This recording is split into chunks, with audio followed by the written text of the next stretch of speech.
PMC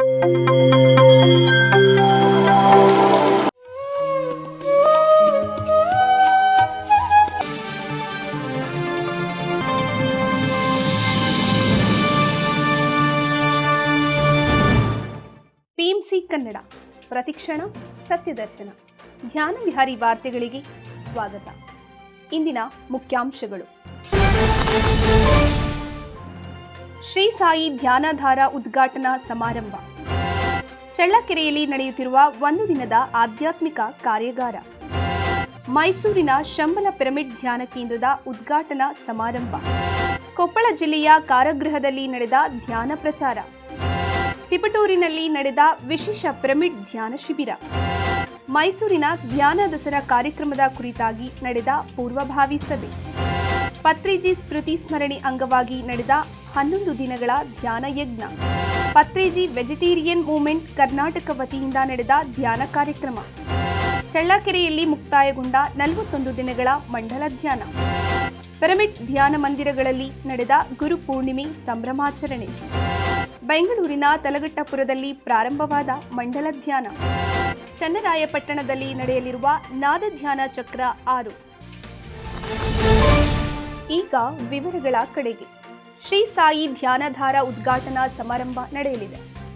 ಆಧ್ಯಾತ್ಮಿಕ ಉನ್ನತಿಗಾಗಿ ಶ್ರೀ ಸಾಯಿ ಧ್ಯಾನಧಾರ ಉದ್ಘಾಟನಾ ಸಮಾರಂಭ ಮತ್ತು ಧ್ಯಾನ ಹಾಗೂ ಸತ್ಸಂಗ ಕಾರ್ಯಕ್ರಮವನ್ನು ಜುಲೈ 14ರಂದು ಬೆಳಗ್ಗೆ 10 ಗಂಟೆಯಿಂದ 1 ಗಂಟೆಯವರೆಗೆ ಪಿರಮಿಡ್ ಮಾಸ್ಟರ್ ತಿಲಕ್ ರಾಮ್ ಮೂರ್ತಿ ಅವರ ಸ್ವಗೃಹದಲ್ಲಿ ಧ್ಯಾನ ಮತ್ತು ಸತ್ಸಂಗ ಕಾರ್ಯಕ್ರಮವನ್ನು ಏರ್ಪಡಿಸಲಾಗಿದೆ. ಎಲ್ಲ ಧ್ಯಾನ ಮಿತ್ರರು ಈ ಶುಭ ಸಂದರ್ಭವನ್ನು ಉಪಯೋಗಿಸಿಕೊಳ್ಳಬೇಕಾಗಿ ಪಿರಮಿಡ್ ಮಾಸ್ಟರುಗಳಾದ ರಮ್ಯಾ ಮತ್ತು ಅಮೃತರವರಿಂದ ಧ್ಯಾನ ಮತ್ತು ಸತ್ಸಂಗವಿರುತ್ತದೆ. ಎಲ್ಲ ಧ್ಯಾನ ಮಿತ್ರರಿಗೆ ಆತ್ಮೀಯ ಸ್ವಾಗತವನ್ನು ಕೋರಿದ್ದಾರೆ. ಸ್ಥಳ ಮತ್ತು ಹೆಚ್ಚಿನ ಮಾಹಿತಿಗಾಗಿ ಸಂಪರ್ಕಿಸಿ. ಕಾರ್ಯಕ್ರಮದ ನೇರ ಪ್ರಸಾರವನ್ನು ಪಿಎಂಸಿ ಕನ್ನಡ ಚಾನೆಲ್ನಲ್ಲಿ ವೀಕ್ಷಿಸಬಹುದು. ಚಳ್ಳಕೆರೆಯಲ್ಲಿ ಒಂದು ದಿನದ ಆಧ್ಯಾತ್ಮಿಕ ಕಾರ್ಯಾಗಾರ ನಡೆಯುತ್ತಿದೆ. ಚಳ್ಳಕೆರೆಯಲ್ಲಿರುವ ಶ್ರೀ ವೀರಭದ್ರೇಶ್ವರ ಪಿರಮಿಡ್ ಧ್ಯಾನ ಕೇಂದ್ರದಲ್ಲಿ ಒಂದು ದಿನದ ಆಧ್ಯಾತ್ಮಿಕ ಕಾರ್ಯಾಗಾರವನ್ನು ಜುಲೈ 13 ಭಾನುವಾರದಂದು ಬೆಳಿಗ್ಗೆ 10 ಗಂಟೆಯಿಂದ ಸಂಜೆ 5ರವರೆಗೆ ನಡೆಸಿಕೊಡಲಾಗುತ್ತಿದೆ. ಪಿರಮಿಡ್ ಮಾಸ್ಟರುಗಳಾದ ಕೋಟೇಶ್ವರ ರಾವ್, ಮಂಗಳ ಹೆಗಡೆ ಮತ್ತು ಸಹನಾ ಅವರು ಭಾಗವಹಿಸಿ ಪಾಲ್ಗೊಳ್ಳಲಿದ್ದಾರೆ. ಈ ಕಾರ್ಯಕ್ರಮದಲ್ಲಿ ಪ್ರಸಾದ ವ್ಯವಸ್ಥೆಯನ್ನು ಮಾಡಲಾಗಿದ್ದು ಎಲ್ಲ ಧ್ಯಾನಿಗಳು ಭಾಗವಹಿಸಬೇಕೆಂದು ಮನವಿ ಮಾಡಲಾಗಿದೆ. ಮಾಹಿತಿಗಾಗಿ ಸಂಪರ್ಕಿಸಿ. ಮೈಸೂರಿನಲ್ಲಿ ಶಂಬಲ ಪಿರಮಿಡ್ ಧ್ಯಾನ ಕೇಂದ್ರದ ಉದ್ಘಾಟನಾ ಸಮಾರಂಭ ನಡೆಯಿತು. ಪಿರಮಿಡ್ ಸ್ಪಿರಿಚುವಲ್ ಸೊಸೈಟೀಸ್ ಮೂವ್ಮೆಂಟ್ ಇದರ ವತಿಯಿಂದ ಜುಲೈ 6ರಂದು ಮೈಸೂರಿನಲ್ಲಿರುವ ಶಂಬಲ ಪಿರಮಿಡ್ ಧ್ಯಾನ ಕೇಂದ್ರದ ಉದ್ಘಾಟನಾ ಸಮಾರಂಭ ಕಾರ್ಯಕ್ರಮ ನಡೆಯಿತು. ಮುಖ್ಯ ಅತಿಥಿಗಳಾಗಿ ಬ್ರಹ್ಮಶ್ರೀ ಪ್ರೇಮನಾಥ್, ಪಿರಮಿಡ್ ಮಾಸ್ಟರ್ ಚನ್ನಬಸವ ಇವರಿಂದ ಶಂಬಲ ಪಿರಮಿಡ್ ಕೇಂದ್ರದ ಉದ್ಘಾಟನೆ ನಡೆಯಿತು. ನಂತರ 3 ಗಂಟೆಗಳ ಅಖಂಡ ಧ್ಯಾನ ನಡೆಯಿತು. ಪ್ರಸಾದ ವ್ಯವಸ್ಥೆಯನ್ನು ಮಾಡಲಾಗಿತ್ತು. ಸುಮಾರು 200ರಿಂದ 250 ಪಿರಮಿಡ್ ಮಾಸ್ಟರ್ಗಳು ಭಾಗಿಯಾಗಿದ್ದರು. ಇದು ಮೈಸೂರಿನ 14ನೇ ಧ್ಯಾನ ಕೇಂದ್ರವಾಗಿದ್ದು, ಇದರ ನಿರ್ವಾಹಕರಾದ ಶ್ರೀ ಸುಬ್ರಹ್ಮಣ್ಯ ನಿವೃತ್ತ ನ್ಯಾಯಾಧೀಶರು ಇವರು ಮಾತನಾಡಿ, ಬೆಳಗ್ಗೆ ಮತ್ತು ಸಂಜೆ 6ರಿಂದ 8 ಗಂಟೆವರೆಗೆ ಪ್ರತಿದಿನ ಇಲ್ಲಿ ಧ್ಯಾನ ನಡೆಯಲಿದ್ದು, ಪಿರಮಿಡ್ನ ಅಪಾರವಾದ ಶಕ್ತಿ ಮತ್ತು ಅದರ ಸದುಪಯೋಗವನ್ನು ಪಡೆದುಕೊಳ್ಳಬೇಕೆಂದು ಸವಿನಯದ ಮನವಿ ಮಾಡಿದರು. ಕೊಪ್ಪಳ ಜಿಲ್ಲಾ ಕಾರಾಗೃಹದಲ್ಲಿ ಧ್ಯಾನ ಅಭಿಯಾನ ನಡೆಯಿತು. ಕೊಪ್ಪಳ ಜಿಲ್ಲೆಯ ಕಾರಾಗೃಹದಲ್ಲಿ ಜುಲೈ 8ರಂದು ಕಾರಾಗೃಹದ ಮಿತ್ರರಿಗೆ ಮತ್ತು ಪೊಲೀಸ್ ಸಿಬ್ಬಂದಿ ವರ್ಗದವರಿಗೆ ಆನಾಪಾನಸತಿ ಧ್ಯಾನದ ಮಹತ್ವ ಮತ್ತು ಅನುಭವಗಳನ್ನು ತಿಳಿಸುತ್ತಾ ಆಹಾರ ಪದ್ಧತಿಯ ಬಗ್ಗೆ ಪಿರಮಿಡ್ ಮಾಸ್ಟರ್ ನಾಗರಾಜು ಕಾಜಿ ಅವರು ಮಾಹಿತಿ ನೀಡಿದರು. ಪ್ರತಿದಿನ ಧ್ಯಾನಾಭ್ಯಾಸ ಮಾಡುವುದರಿಂದ ದೈಹಿಕ ಮತ್ತು ಮಾನಸಿಕವಾಗಿ ನಾವು ಬಲಶಾಲಿಗಳಾಗುತ್ತೇವೆ. ಅಲ್ಲದೆ ನಮ್ಮ ಸ್ವಭಾವದಲ್ಲಿ ಬದಲಾವಣೆಗಳನ್ನು ಕಂಡುಕೊಳ್ಳಬಹುದು ಎಂದು ತಿಳಿಸುತ್ತಾ ಎಲ್ಲರಿಗೂ ಆನಾಪಾನಸತಿ ಧ್ಯಾನದ ಅಭ್ಯಾಸವನ್ನು ಮಾಡಿಸಲಾಯಿತು. ತಿಪಟೂರಿನಲ್ಲಿ ವಿಶೇಷ ಪಿರಮಿಡ್ ಧ್ಯಾನ ಶಿಬಿರ ನಡೆಯಿತು.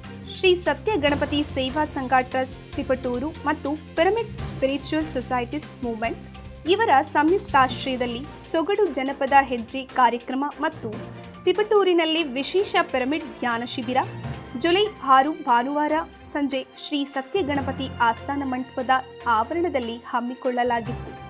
ದೈಹಿಕ ಮಾನಸಿಕ ಶಾಂತಿಯುತ ಜೀವನ ಮತ್ತು ಆಧ್ಯಾತ್ಮಿಕ ಉತ್ತಮ ಆರೋಗ್ಯಕ್ಕಾಗಿ ಧ್ಯಾನ ಅತ್ಯವಶ್ಯಕ ಎಂದು ಹೇಳಿ ಧ್ಯಾನದ ಕುರಿತು ಬ್ರಹ್ಮಶ್ರೀ ಪ್ರೇಮನಾಥ್ ಅವರು ಮತ್ತು ಪಿರಮಿಡ್ ಮಾಸ್ಟರ್ ಶ್ರೀಮತಿ ರೂಪಾ ವೆಂಕಟೇಶ್ ಅವರು ಪಾಲ್ಗೊಂಡು ಧ್ಯಾನದ ಸಂಗತಿಗಳನ್ನು ತಿಳಿಸಿದರು. ಉಚಿತವಾಗಿ ನಡೆದ ಈ ಕಾರ್ಯಕ್ರಮ ಯಶಸ್ವಿಯಾಗಿ ಮುಕ್ತಾಯಗೊಂಡಿತು. ಮೈಸೂರಿನ ಧ್ಯಾನ ದಸರಾ ಕಾರ್ಯಕ್ರಮದ ಕುರಿತಾಗಿ ಪೂರ್ವಭಾವಿ ಸಭೆ ಏರ್ಪಡಿಸಲಾಗಿತ್ತು. Pyramid spiritual societies movement Mysuru ಇವರ ವತಿಯಿಂದ ಸೆಪ್ಟೆಂಬರ್ 26ರಿಂದ 30ರವರೆಗೆ ಮೈಸೂರಿನಲ್ಲಿ ಧ್ಯಾನ ದಸರಾ ನಡೆಯಲಿದ್ದು, ಮೈಸೂರು ಮತ್ತು ಕರ್ನಾಟಕದ ಎಲ್ಲೆಡೆಯಿಂದ ಅತ್ಯಂತ ಹೆಚ್ಚಿನ ಸಂಖ್ಯೆಯಲ್ಲಿ ಧ್ಯಾನಿಗಳು ಭಾಗವಹಿಸಬೇಕೆಂದು ತಿಳಿಸುತ್ತಾ ಜುಲೈ 5ರಂದು ಧ್ಯಾನ ದಸರಾ ಕಾರ್ಯಕ್ರಮದ ಪೂರ್ವಭಾವಿ ಸಭೆಯನ್ನು ಶಿವರಾಂಪೇಟೆಯಲ್ಲಿರುವ ಆರ್ಯ ಸಮಾಜದಲ್ಲಿ ನಡೆಸಲಾಯಿತು. ಪಿರಮಿಡ್ ಮಾಸ್ಟರ್ ಚನ್ನಬಸವ ಅವರು ಮಾತನಾಡಿ, ಹೆಚ್ಚಿನ ಸಂಖ್ಯೆಯಲ್ಲಿ ಧ್ಯಾನಿಗಳು ಭಾಗವಹಿಸಿ ಯಶಸ್ವಿಗೊಳಿಸಬೇಕೆಂದು ಕೋರುತ್ತೇವೆ ಎಂದು ತಿಳಿಸಿದ್ದಾರೆ. ಪತ್ರಿಜಿ ಸ್ಮೃತಿ ಸ್ಮರಣೆ ಅಂಗವಾಗಿ 11 ದಿನಗಳ ಧ್ಯಾನ ಯಜ್ಞ ನಡೆಯಿತು. ತುಮಕೂರು ಜಿಲ್ಲೆಯಲ್ಲಿ ಪತ್ರಿಜಿಯವರ ಸ್ಮೃತಿ ಸ್ಮರಣೆಯ ಅಂಗವಾಗಿ 11 ದಿನಗಳ ಧ್ಯಾನ ಯಜ್ಞ ಕಾರ್ಯಕ್ರಮವನ್ನು ಆಯೋಜಿಸಲಾಗಿತ್ತು. ಜುಲೈ 9ರಂದು ಮಧ್ಯಾಹ್ನ 1:30ರಿಂದ 2:30ರವರೆಗೆ ಧ್ಯಾನ ಮತ್ತು ಸತ್ಸಂಗ ಕಾರ್ಯಕ್ರಮವನ್ನು ಶ್ರೀಮತಿ ಜಲಜಾ ಅವರ ಮನೆಯಲ್ಲಿ ನಡೆಸಿಕೊಡಲಾಯಿತು. ಪತ್ರಿಜಿಯವರ ಸಂಕಲ್ಪದಂತೆ ಧ್ಯಾನ ಜಗತ್ತನ್ನ ಸೃಷ್ಟಿಸುವ ನಿಟ್ಟಿನಲ್ಲಿ ನಮ್ಮ ಪಿರಮಿಡ್ ಮಾಸ್ಟರುಗಳು ಮುಂದಾಗಿದ್ದಾರೆ. ಎಲ್ಲೆಡೆ ಧ್ಯಾನ, ಸಜ್ಜನ ಸಾಂಗತ್ಯ, ಸ್ವಾಧ್ಯಾಯ ನಿರಂತರವಾಗಿ ನಡೆಯುತ್ತಿದೆ. ಇಂತಹ ಕಾರ್ಯಕ್ರಮಗಳಲ್ಲಿ ಎಲ್ಲ ಧ್ಯಾನ ಮಿತ್ರರು ಭಾಗವಹಿಸಿ ತಮ್ಮ ಪತ್ರಿಜಿಯವರ ಜ್ಞಾನವನ್ನು ಪಡೆದುಕೊಳ್ಳಬೇಕಾಗಿ ಮನವಿ. ಪತ್ರಿಜಿ ವೆಜಿಟೇರಿಯನ್ ಮೂವ್ಮೆಂಟ್ ಕರ್ನಾಟಕ ವತಿಯಿಂದ ಆನಾಪಾನಸತಿ ಧ್ಯಾನ ಕಾರ್ಯಕ್ರಮ ನಡೆಯಿತು. ಪತ್ರಿಜಿ ವೆಜಿಟೇರಿಯನ್ ಮೂವ್ಮೆಂಟ್ ಕರ್ನಾಟಕ ಇದರ ವತಿಯಿಂದ ಜುಲೈ 9ರಂದು ಕನಕಪುರ ರಸ್ತೆಯಲ್ಲಿರುವ ಶಾಂತಿಧಾಮ ವೃದ್ಧಾಶ್ರಮದಲ್ಲಿ ಪ್ರಥಮವಾಗಿ ಆನಾಪಾನಸತಿ ಧ್ಯಾನ ಕಾರ್ಯಕ್ರಮವನ್ನು ನಡೆಸಿಕೊಡಲಾಯಿತು. ಧ್ಯಾನದ ತರಗತಿಯನ್ನು ಶಾಂತಿಧಾಮ ವೃದ್ಧಾಶ್ರಮದ ವ್ಯವಸ್ಥಾಪಕರಾದ ಕೆಎಸ್ ಶ್ರೀನಾಥ್ ಅವರು ಆಯೋಜನೆ ಮಾಡಿದರು. ಧ್ಯಾನದ ತರಗತಿಯನ್ನು ಕೆಎಂ ಸಿದ್ದಯ್ಯ ಸ್ವಾಮಿ ಅಧ್ಯಕ್ಷರು, Patriji vegetarian movement Karnataka trust ಇವರು ನಡೆಸಿಕೊಟ್ಟರು. ಧ್ಯಾನ ಸಾಧನೆಯಿಂದ ಸಂಪೂರ್ಣ ಆರೋಗ್ಯ, ಸಂತೋಷ, ಆನಂದ ಇವುಗಳನ್ನು ಪಡೆದುಕೊಳ್ಳಬಹುದು. ಜೀವನದ ಕೊನೆಯ ಕಾಲವನ್ನು ನಾವು ಧ್ಯಾನದಿಂದ, ಮೌನದಿಂದ, ಆರೋಗ್ಯದಿಂದ, ಸಂತೋಷದಿಂದ ಕಳೆಯಬೇಕು ಎಂದು ಧ್ಯಾನದ ಬೋಧನೆಯನ್ನು ಮಾಡಿದರು. ಧ್ಯಾನ ಮಾಡಿದ ನಂತರ ಧ್ಯಾನಿಗಳು ಧ್ಯಾನದ ಅನುಭವವನ್ನು ಹಂಚಿಕೊಂಡರು. ಈ ಧ್ಯಾನವು ತುಂಬಾ ಸರಳವಾಗಿದೆ ಮತ್ತು ಆಲೋಚನೆಗಳನ್ನು ಮರೆಯುತ್ತೇವೆ ಎಂದು ತಿಳಿಸಿದರು. ಧ್ಯಾನಿಗಳು ಧ್ಯಾನ ಬೋಧಕರಿಗೆ ಧನ್ಯವಾದಗಳನ್ನು ತಿಳಿಸಿದರು. ಚಳ್ಳಕೆರೆಯಲ್ಲಿ 41 ದಿನಗಳ ಮಂಡಲ ಧ್ಯಾನ ಮುಕ್ತಾಯಗೊಂಡಿದೆ. ಜುಲೈ 7ರ ಸೋಮವಾರ ಚಳ್ಳಕೆರೆಯ ಪಿರಮಿಡ್ ಮಾಸ್ಟರುಗಳಾದ ಶಿವಕುಮಾರ್ ಮಂಗಳ ಅವರ ಮನೆಯಲ್ಲಿ 41 ದಿನಗಳ ಮಂಡಲ ಧ್ಯಾನ ಮುಕ್ತಾಯ ಸಮಾರಂಭದ ಸಂಭ್ರಮಾಚರಣೆ ನಡೆಯಿತು. 40 ನಿಮಿಷಗಳ ಕಾಲ ಧ್ಯಾನ ಮತ್ತು 30 ನಿಮಿಷಗಳ ಕಾಲ ಸತ್ಸಂಗ ಯಶಸ್ವಿಯಾಗಿ ನಡೆಯಿತು. ಕಾರ್ಯಕ್ರಮ ನೆರವೇರಿಸಲು ಸಹಾಯ ಮತ್ತು ಸಹಕಾರ ನೀಡಿದ ಎಲ್ಲ ಧ್ಯಾನ ಬಂಧುಗಳಿಗೆ ಮತ್ತು ಪಿರಮಿಡ್ ದಂಪತಿಗಳಿಗೆ ಹೃತ್ಪೂರ್ವಕ ಕೃತಜ್ಞತೆಗಳನ್ನು ತಿಳಿಸಲಾಯಿತು.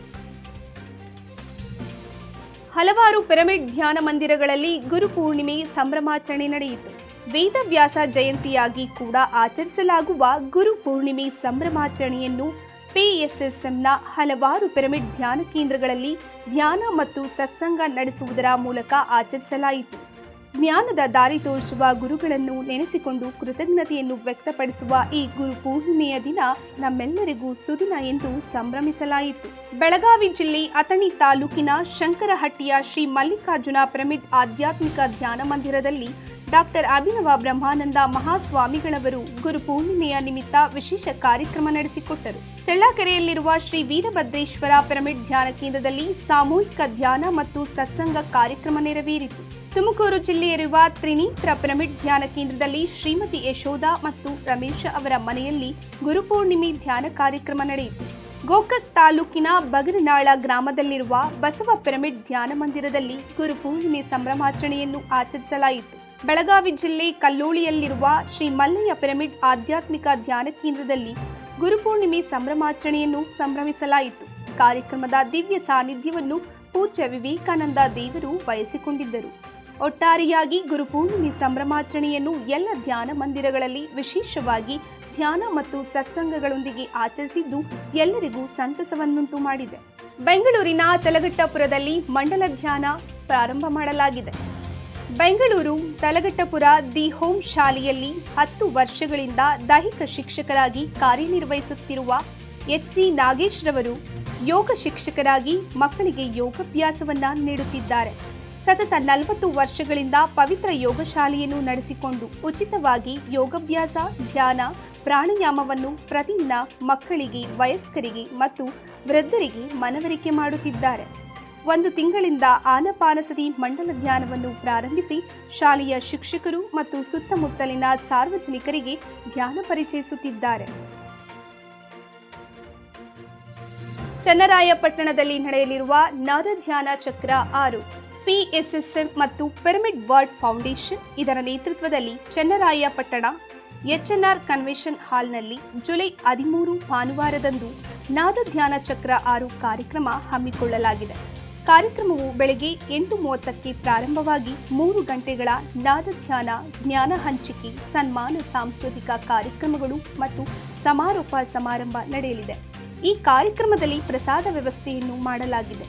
ಈ ಉಚಿತ ಕಾರ್ಯಕ್ರಮಕ್ಕೆ ಎಲ್ಲ ಧ್ಯಾನ ಮಿತ್ರರು ಭಾಗಿಯಾಗಬೇಕೆಂದು ಪಿರಮಿಡ್ ಮಾಸ್ಟರ್ ಅಯ್ಯಪ್ಪ ಪಿಂಡಿಯವರು ಮನವಿ ಮಾಡಿದ್ದಾರೆ. ದೇಣಿಗೆ ನೀಡಲು ಇಚ್ಛಿಸುವವರು ಮತ್ತು ಹೆಚ್ಚಿನ ಮಾಹಿತಿಗಾಗಿ ಬಯಸುವವರು ಸಂಪರ್ಕಿಸಿ. ಈ ಕಾರ್ಯಕ್ರಮದ ನೇರ ಪ್ರಸಾರವನ್ನು PMC ಕನ್ನಡ ಚಾನೆಲ್ನಲ್ಲಿ ವೀಕ್ಷಿಸಬಹುದು. ಇಲ್ಲಿಗೆ ಧ್ಯಾನ ವಿಹಾರಿ ವಾರ್ತೆ ಮುಕ್ತಾಯವಾಯಿತು. ಮುಂದಿನ ಧ್ಯಾನ ವಿಹಾರಿಯಲ್ಲಿ ಪುನಃ ಭೇಟಿಯಾಗೋಣ. ಎಲ್ಲರಿಗೂ ವಂದನೆ.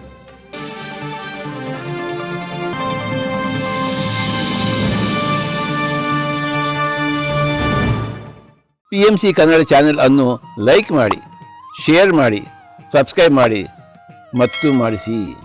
ಎಲ್ಲರಿಗೂ ಧನ್ಯವಾದಗಳು.